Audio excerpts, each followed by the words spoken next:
Buenas chicos, ¿cómo están? En los tutoriales anteriores ya hemos estado desarrollando lo que es el contexto histórico de España entre los siglos XVI y los siglos XVII, como así también, después de haber visto lo que es el aspecto político y económico en los cuales transitan la sociedad española en este periodo.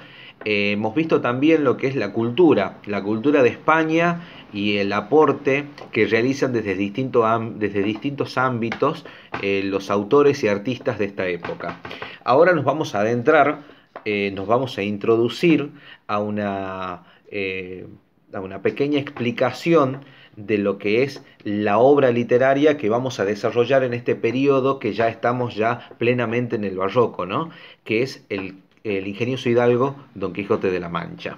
¿Sí? Que este texto literario, escrito por Miguel de Cervantes Saavedra, transita entre el ideal caballeresco y la realidad que se impone al protagonista, ¿no? Es decir, entre el idealismo manierista y el realismo barroco, es decir, entre la visión que tiene el Quijote de la Mancha de una realidad producto de su imaginación, en donde expresa de manera superlativa el perfil del caballero de los libros de caballería y la realidad que se le impone mediante a todas las aventuras que se le van presentando a cada momento, ¿no?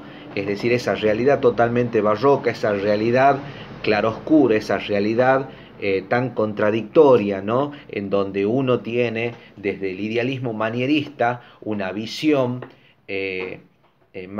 una visión más positivista de la realidad, pero después te das con una realidad, chocas con una realidad totalmente distinta a la que se suponía o se imaginaba, ¿no? Eso es lo que le pasa por ahí al protagonista de esta obra.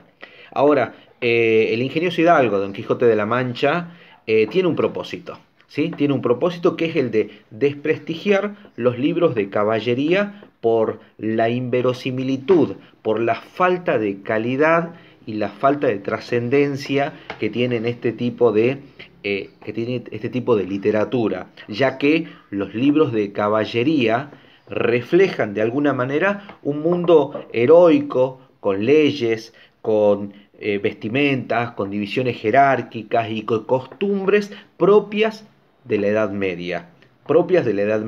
Obvio, porque hay que tomar en cuenta de que se trata de una literatura totalmente de evasión, ¿no? Una literatura en donde quienes la escuchaban y quienes la disfrutaban trataban de evadirse de la realidad que estaban viviendo ellos en ese momento, ¿no? ¿Por qué? Porque huían de los conflictos que atraviesa el hombre del siglo XVII, ¿no? ¿Sí?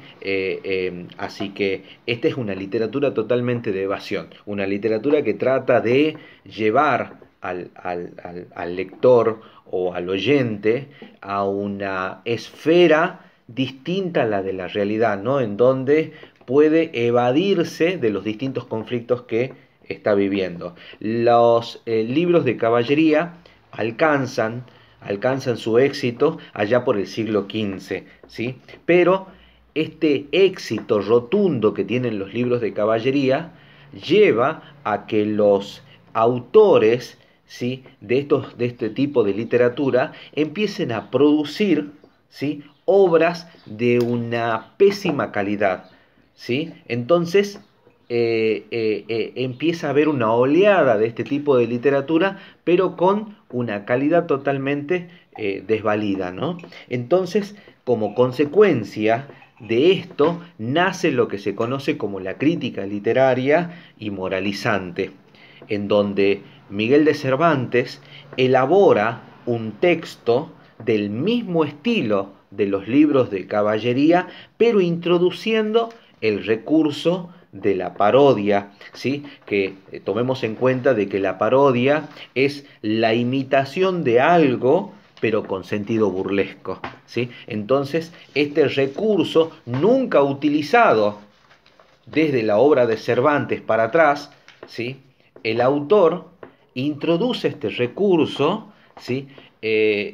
Para parodiar justamente todas las aventuras, y tiene un propósito, ¿no? Porque la parodia se realiza desde distintos aspectos, ¿no? Ya que el autor parodia no solo al protagonista, parodia al escudero, parodia al caballo, al protocolo cuando el Quijote de la Mancha se arma caballero, parodia la armadura, parodia a su amada, ¿no? Que es Dulcinea del Toboso, parodia todas las aventuras que transitan en la novela del Quijote de la Mancha. Ahora, sería por parte del lector un error grandísimo el pensar que la novela es una gran parodia, es decir, que el pensar que es un texto en donde la comicidad está por encima de todos los hechos que transitan en la obra literaria, ¿no? No es así, no es así. Esa sería una pésima interpretación literaria de la obra cervantina, ya que la comicidad, ¿sí? Que en una primera instancia dilucidamos nosotros en el momento de leer el texto de Miguel de Cervantes, se va desdibujando, ¿sí? Se va dilapidando, ¿sí? A medida que los personajes, perdón, a medida que el personaje, ¿sí? Que es el Quijote, se ennoblece y que sus ideas adquieren solidez, ¿sí? ¿Por qué se ennoblece? Porque él está totalmente convencido de que lo que sucede dentro de su cabeza es totalmente real. Es decir, que la realidad que él está viviendo es todo producto de la imaginación, de ese idealismo manierista en el cual se encuentra totalmente ensimismado el protagonista, que después, más adelante, choca, ¿sí?